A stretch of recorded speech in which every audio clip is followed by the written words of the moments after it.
إن الحمد لله نحمده ونستعينه ونستغفره ونصلي ونسلم على المبعوث رحمة للعالمين نبينا محمد صلى الله عليه وعلى آله وصحبه أجمعين. اللهم اشرح لي صدري ويسر لي أمري واحلل عقدة من لساني يفقه قولي. فنواصل بإذن الله تبارك وتعالى قراءتنا في كتابنا للشيخ محمد بن صالح العثيمين رحمه الله المسمى بفوائد التقوى. Nous continuons bi'idnillahi tabaraka wa ta'ala la lecture du livre du noble cheikh Muhammad ibn Salih al-Uthaymin rahimahullah, intitulé Les mérites et profits découlant de la taqwa, de la piété. Nous sommes arrivés à la faïda numéro 4. L'auteur nous dit rahimahullah: Al-fa'idatu ar-rabi'a anna biha ma'a al-iman tunalu al-mathubatu min Allah. Qala ta'ala: ولو أنهم آمنوا واتقوا لمثوبة من عند الله خير لو كانوا يعلمون. سورة البقرة الآية الثالثة بعد المئة. Il nous dit rahimahullah: quant au quatrième des profits et mérites découlant de la taqwa, il est que c'est avec la taqwa, la piété, réunie de la foi, que l'on obtient la récompense d'Allah. Allah subhanahu wa ta'ala nous dit d'après l'essence du verset: et s'ils auraient cru et vécu en piété, alors une récompense de la part d'Allah serait certes meilleure, si seulement ils savaient. Allah subhanahu wa ta'ala nous dit cela après avoir cité quelques versets auparavant une autre des transgressions de Bani Israël, de certains enfants d'Israël. Et cela en nous disant subhanahu wa ta'ala à leur sujet, d'après l'essence du verset: et lorsque leur fut venu un messager de la part d'Allah, ce qui est voulu aussi par le messager et le prophète sallallahu alayhi wa sallam, et lorsque leur fut venu un messager de la part d'Allah, confirmant ce qu'ils avaient déjà avec eux, alors certains de ceux à qui le livre fut donné jetèrent le livre d'Allah derrière leur dos, comme s'ils ne savaient pas. Donc, dans ce verset, Allah subhanahu wa ta'ala nous informe que lorsque fut venu le messager d'Allah sallallahu alayhi wa sallam aux gens du livre, avec ce qui vient confirmer ce qu'ils avaient déjà dans leur livre, et qu'ils n'avaient donc aucune excuse pour mécroire et rejeter ce avec quoi est venu le prophète sallallahu alayhi wa sallam, Allah subhanahu wa ta'ala nous informe que malgré cela, ils ont mécru et délaissé la vérité avec laquelle est venu le prophète sallallahu alayhi wa sallam. Une vérité en laquelle ils prétendaient croire à travers leur livre. Et en faisant cela, en délaissant ce avec quoi est venu le prophète sallallahu alayhi wa sallam, ce qui vient confirmer ce qu'ils avaient déjà dans leur livre, ils ont par la même occasion mécru en leur propre livre.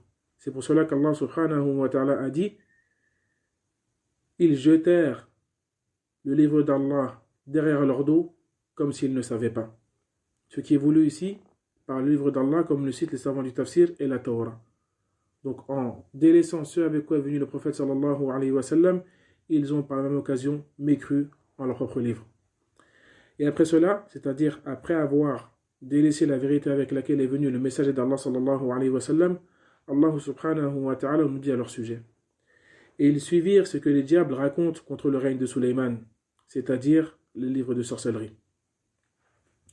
Le noble cheikh Abdurrahman ibn Nasir al-Sa'di rahimahullah nous dit comme explication de ce verset: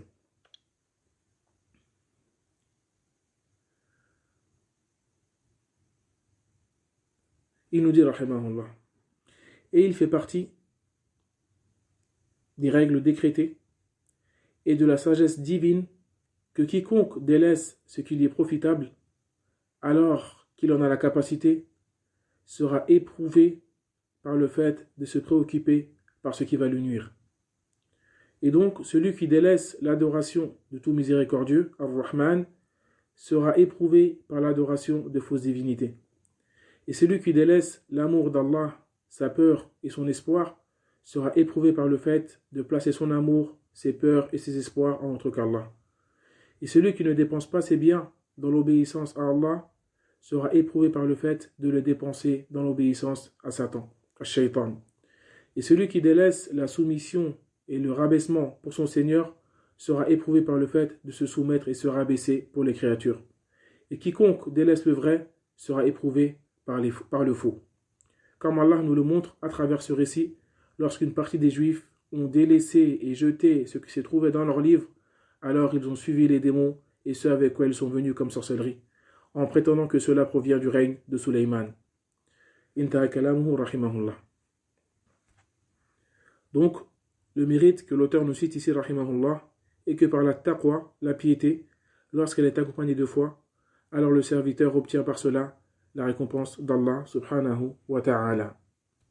Ensuite, il nous dit, rahimahullah, الفائدة الخامسة أن البر الحقيقي ما صدر عن التقوى قال تعالى ولكن البر من اتقى سورة البقرة الآية 89 بعد المئة.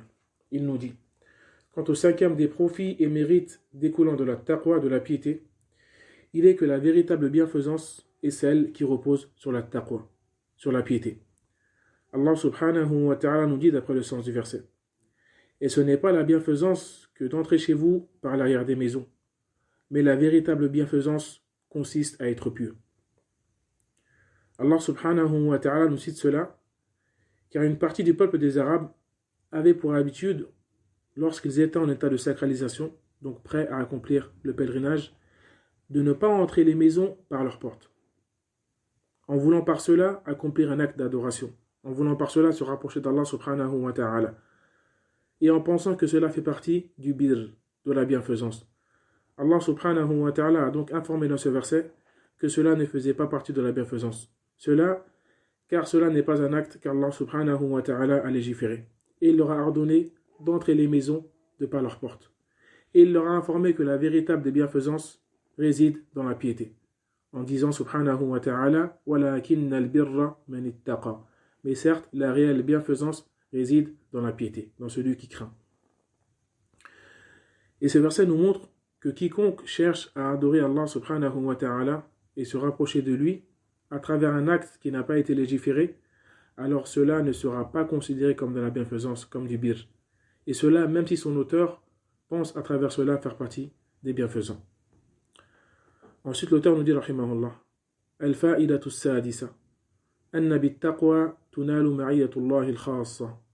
Qala ta'ala, wa'alamu anna Allaha ma'al muttaqin. Surah al-Baqarah, al-ayatu ar-rabi'atu wat-tis'una ba'da al-mi'ah. Il nous dit, rahimahullah, quant au sixième des profits et mérites découlant de la taqwa, il est que par la taqwa, par la piété, le serviteur obtient la compagnie particulière d'Allah. Allah nous dit, d'après le sens du verset, et sachez qu'Allah est avec les pieux.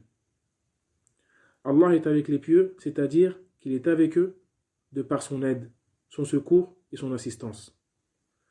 Les pieux ont donc, en récompense de leur piété, de leur taqwa, droit à une aide particulière, un secours et une assistance particulière de la part d'Allah subhanahu wa ta'ala. Et nous citons ici la compagnie particulière d'Allah subhanahu wa ta'ala, car la compagnie d'Allah quant à ses créatures, dans le Coran, comme nous le citent les gens de science, rahimahumullah, est de deux types. Quant au premier type, il est appelé al-ma'iyyatu al-'amma, la compagnie générale. C'est-à-dire, de ce point de vue, Allah subhanahu wa ta'ala est avec toutes ses créatures, de par sa science. Il sait ce qu'ils font, il voit ce qu'ils font, et il entend ce qu'ils font subhanahu wa ta'ala. Allah subhanahu wa ta'ala nous dit à ce sujet, d'après l'essence du verset, wa huwa ma'akum aynama kuntum. Et il est avec vous où que vous soyez, c'est-à-dire de par sa science. Tout cela en étant subhanahu wa ta'ala établi sur son trône d'une manière qui sied à sa perfection. Comme il nous le dit subhanahu wa ta'ala d'après l'essence du verset, et le tout miséricordieux s'est établi sur son trône. Quant à la deuxième des compagnies, elle est appelée al-ma'iyyatul khassa, la compagnie particulière. Et c'est celle-ci qui est voulue par l'auteur rahimahullah lorsqu'il nous dit que parmi les profits et mérites de la piété et que la personne pieuse obtient la compagnie particulière d'Allah subhanahu wa ta'ala. C'est-à-dire qu'en plus d'être avec son serviteur de par sa science, il est avec lui subhanahu wa ta'ala de par son aide, son secours et son assistance. Allah subhanahu wa ta'ala nous dit à ce sujet, à propos du prophète sallallahu alayhi wa sallam, lorsqu'il était dans la grotte avec son compagnon Abu Bakr as-Siddiq radiallahu anhu. Allah subhanahu wa ta'ala nous dit, et lorsqu'il dit à son compagnon, en parlant de Abu Bakr as-Siddiq radiallahu anhu, ne sois pas attristé, car certes, Allah est avec nous. Donc, c'est-à-dire qu'il est avec eux subhanahu wa ta'ala de par son aide, son secours et son assistance. Ensuite, l'auteur nous dit, rahimahullah, Al-fa'idatu as-sabi'a annaha sababun lil-amni min 'iqabillah. Qala ta'ala, wattaqu Allah wa'lamu anna Allah shadidul 'iqab. Surah al-Baqarah, al-ayatu as-sadisatu wa at-tis'una ba'da al-mi'a. Il nous dit, rahimahullah, quant au septième des profits et mérites découlant de la piété, il est qu'elle est une cause pour être préservé du châtiment d'Allah. Allah subhanahu wa ta'ala nous dit d'après l'essence du verset. Et craignez Allah et sachez qu'Allah est dur en punition. Craignez Allah, c'est-à-dire par l'accomplissement de ses ordres et le délaissement de ses interdits, ce qui est le sens même de la taqwa, de la piété. Et sachez qu'il est dur en punition, c'est-à-dire envers celui qui lui désobéit, subhanahu wa ta'ala. Ensuite, l'auteur nous dit, rahimahullah, Al-fa'idatu ath-thamina annaha khayru zadin. Qala ta'ala, wa tazawwadu fa inna khayra az-zadi at-taqwa. Surah al-Baqarah, al-ayatu as-sabi'atu wa at-tis'una ba'da al-mi'a. Il nous dit, rahimahullah, quant au huitième des profits et mérites découlant de la taqwa, de la piété, il est qu'elle est la meilleure des provisions. Allah subhanahu wa ta'ala nous dit d'après l'essence du verset, approvisionnez-vous. Et certes, la meilleure des provisions est la taqwa, la piété. Dans ce verset, Allah subhanahu wa ta'ala ordonne les pèlerins de s'approvisionner pour leur voyage. Car dans cela, il y a un moyen de se passer des créatures et de ne pas convoiter leurs biens ou être dans le besoin de leur demander une aide quelconque. Comme il y a dans cela un moyen de se rapprocher du Seigneur des mondes subhanahu wa ta'ala. Et ensuite, il nous dit, et certes, la meilleure des provisions est la taqwa, la piété. Cela car la piété a un profit qui perdure, dans ce bas monde comme dans l'au-delà. Et c'est cette provision qui permettra aux croyants d'atteindre les demeures de délices, d'atteindre les demeures des délices, et de vivre les délices éternelles. Ensuite, l'auteur nous dit, rahimahullah, Al-fa'idatu at-tasi'a anna al-muttasifina biha fawqa an-nasi yawm al-qiyamah. Qala ta'ala, والذين اتقوا فوقهم يوم القيامة. سورة البقرة الآية الثانية عشرة بعد المئة. Il nous dit, rahimahullah, quant au neuvième des profits et mérites découlant de la taqwa, de la piété, il est que ceux qui ont pour caractéristique la taqwa, la piété, donc les pieux, seront au-dessus des gens yawm al-qiyamah, le jour dernier. Allah subhanahu wa ta'ala nous dit d'après le sens du verset. Et ceux qui ont craint, ceux qui ont été pieux, seront au-dessus d'eux yawm al-qiyamah, c'est-à-dire qu'ils seront au-dessus des mécréants.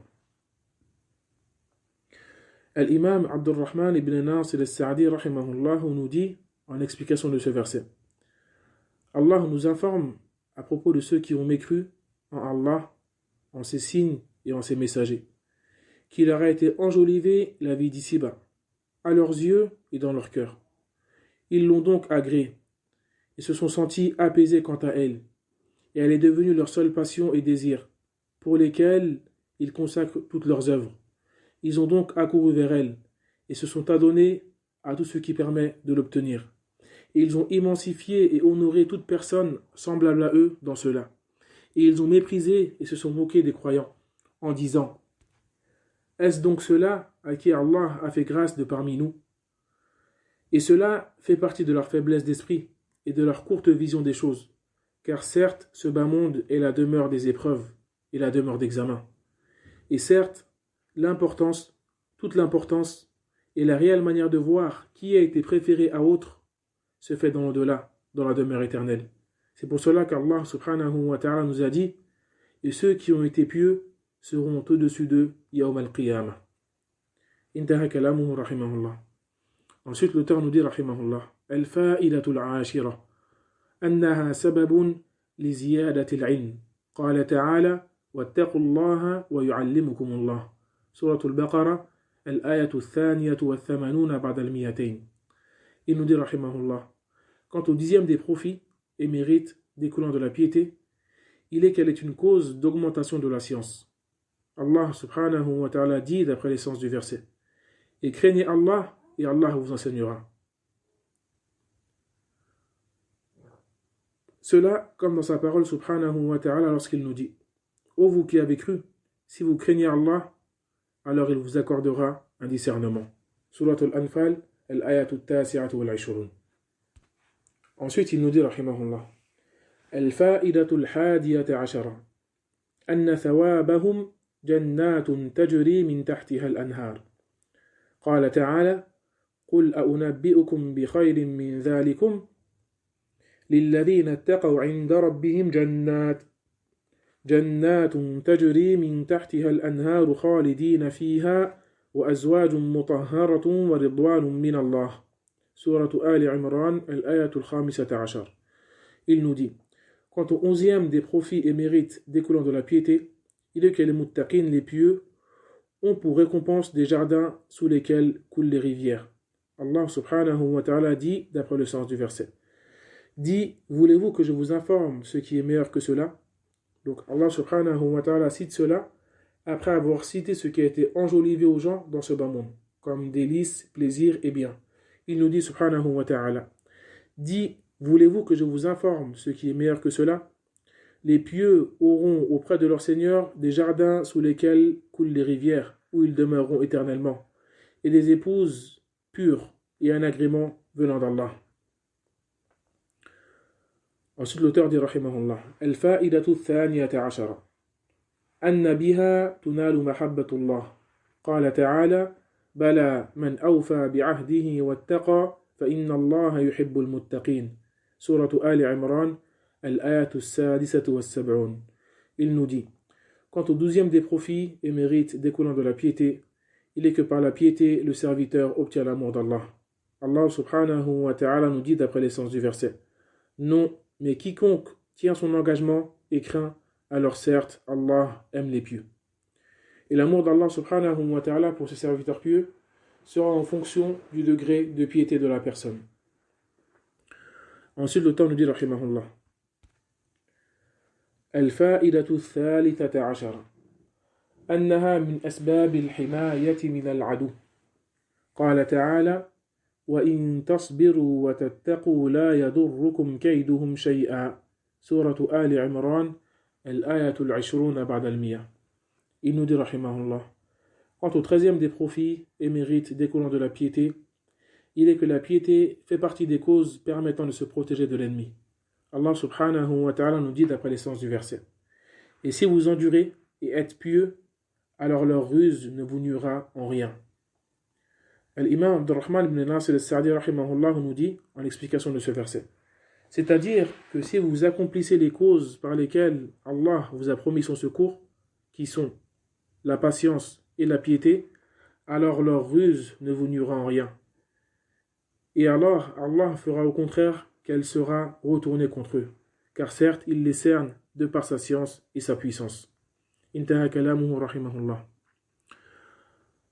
فنسأل الله تبارك وتعالى أن يمن علينا بالعلم النافع والعمل الصالح. Nous demandons à Allah subhanahu wa ta'ala de nous permettre de profiter de ce qui a été lu et de nous faire partie des serviteurs qui écoutent la parole et en tirent le meilleur des profits.